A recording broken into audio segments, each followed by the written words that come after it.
Okay, so in this tutorial I'm going to go through how to manage teams, how to manage your channels within your teams, but I'm going to start from scratch. I'm going to make a new team and just talk about how you should organise your team for your classes. First of all, I'm going to click on join and create a team, which is at the top right of your screen. In Teams, I have downloaded Teams and I'm using it for a Mac actually, which is a first for me because I'm normally using PC. So here it is. So it does work pretty much the same as a PC version, not much difference really. So I'm going to click here and I'm going to go join or create team, and I'm just going to go for create team, and I'm just going to call this class.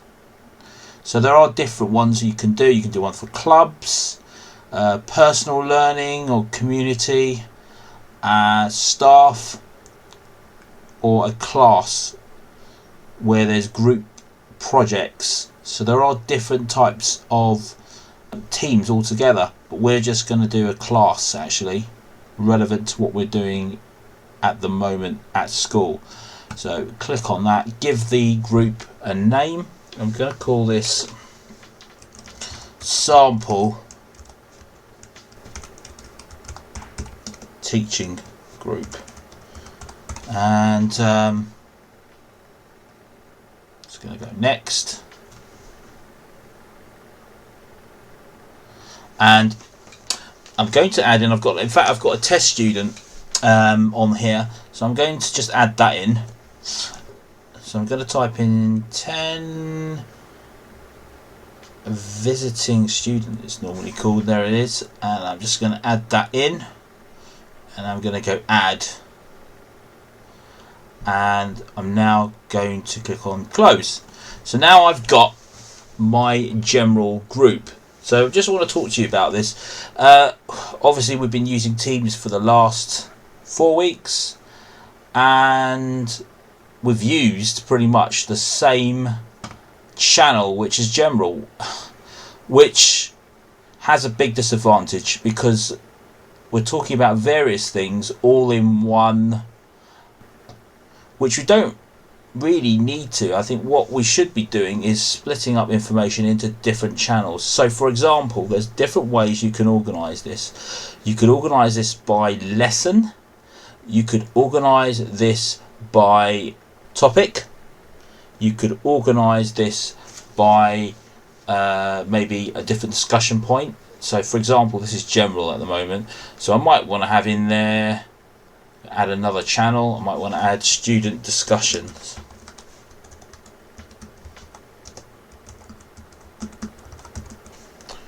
Okay, and I'm gonna click here, automatically show this channel in everyone's channel list. So that's anyone that's in this group will see it, and I'm going to go add. Okay.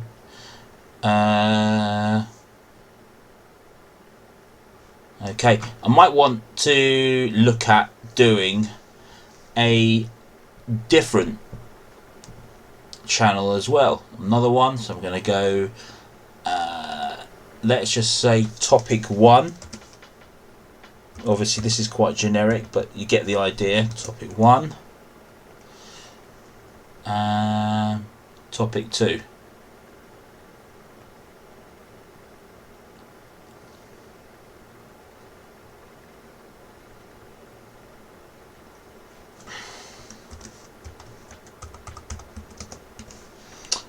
Okay, so just a couple of things really to talk about this. Your general channel is where you can actually set assignments. This area I would probably try and keep blank. Maybe you just want to put comments on here yourself.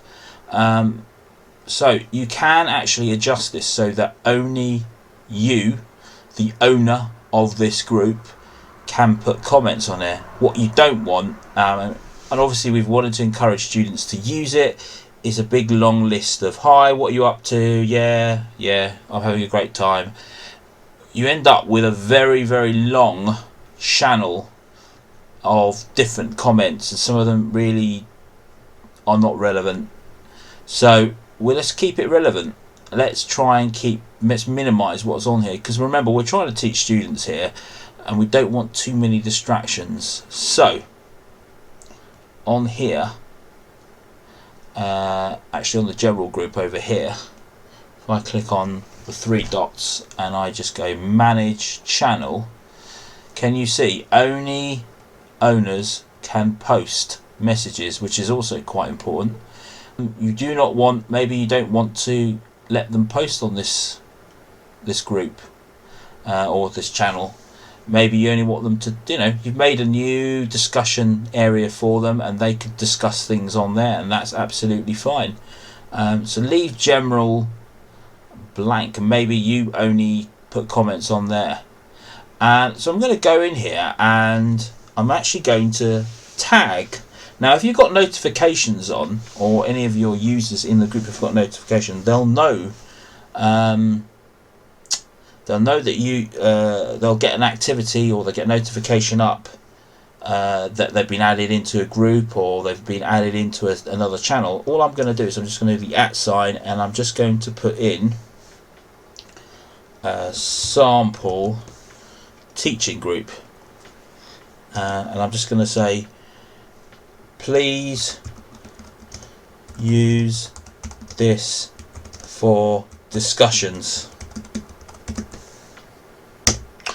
Okay, so that will then alert the students in the group that this is the area that they should be discussing, and it's important that they can view these channels. I would recommend that if they can, they download the app itself and try to stay away from actually using the web version. There are things that Microsoft have had problems with on the web version, where people have created channels, they've been hidden when students go on it. It's not something I've actually witnessed myself, it's just things that I've heard. I've also had a better experience with the app directly by downloading it. Okay, so why have I created these channels? Really to split up the threads and basically put the information in different sections, and not to overpopulate one area. General really should just be you putting comments on there. You can delete comments, so if a student goes in there and makes a comment, so I'm just going to put a comment on there myself. If I want to delete that, I can obviously go 3 dots and delete. Okay, and that's gone. Okay, so one of the things you want to avoid is having really long channels with lots and lots of comments. It's very difficult to find a post or anything you're looking for. Over here on files, if you drag any files into this area, now this, on R1 we've actually got class materials, so if I put a file in class materials, I'm just gonna double click and I'm just gonna put in an image into there. You can see it's uploading. Now if I put this document, that's just the badge, the school badge. Obviously if I put something like a Word document and I'd put it in class materials, it remains read only. If I put it outside of this folder, it remains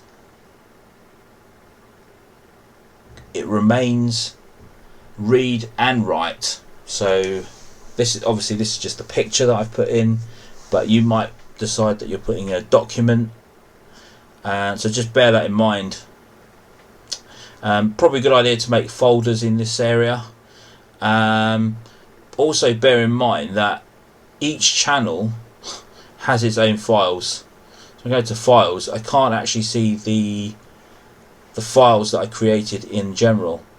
Okay, so just bear that in mind, and this is why I would say try and keep it, if you put the files that you need for each topic or each lesson, and set all your assignments in general. Use this purely for setting assignments, okay, and use the other threads for other discussion points. Okay, so let's just go in and some other things to learn about using Teams. Now, I have been asked, how do I see all my members in my team? Well, if you click on the three dots here and you go manage team, you should be able to see there's me there, and then you should, if I click here, I've got my visiting student here as well. If you want to add and change the role of your member or the members in your class, you can actually change them to owner, and obviously they have more rights. In this case, students should never really be an owner. They should just be a member, so just bear that in mind. If you want to mute all students, you can click on that, and that mutes them.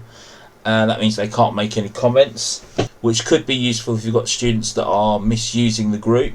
Okay, so that's how to do that. And channels, you can search for all the channels, and you can see, look, can you see, I'm going to make sure that all the team members can see show all members. Make sure you highlight that. When I say highlight it, make sure you tick the box so that clicked on it again. Okay, confirm. Ooh. So that you can see and your students can see each of the channels that you create. Okay, so settings, you can obviously change your theme. If I go member permissions, you can look at what they can actually do. Your members, allow members to create and update or remove connections. Owners can delete all messages. Give members the option to delete their messages. So if they write something and they want to correct it or they want to delete it, they can do that. You can untick it. Give members the option to edit their message. I think that's reasonable, allowing them to edit their message, especially if they make a mistake and they want to change their message.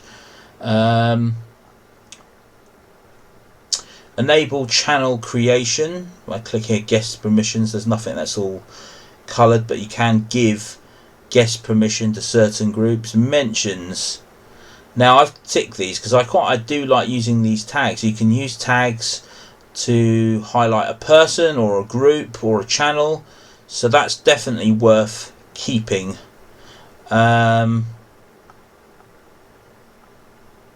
Team code, share code so people can join the group. Absolutely, so you can generate a code, give that person a code, and they can then join that group, and that might be someone external that you might want them to have access to. Fun stuff, what you're giving them, customized memes. If you don't want them to have customized memes, you can obviously turn these off, or stickers or memes. We've let them use them.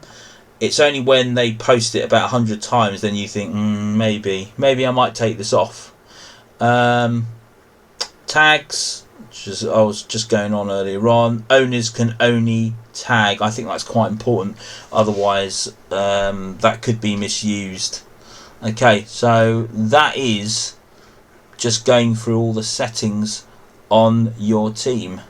I hope that's helpful, and obviously if you've got any questions you can always ask.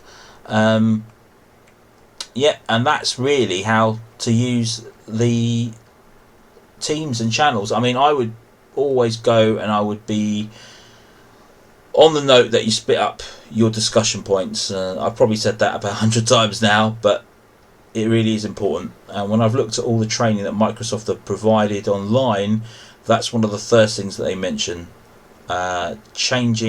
Making sure that you've got lots of channels. Don't keep everything on one thread, especially not the general one, because obviously that's where you're going to set all your assignments. Okay, I hope you found this tutorial worthwhile.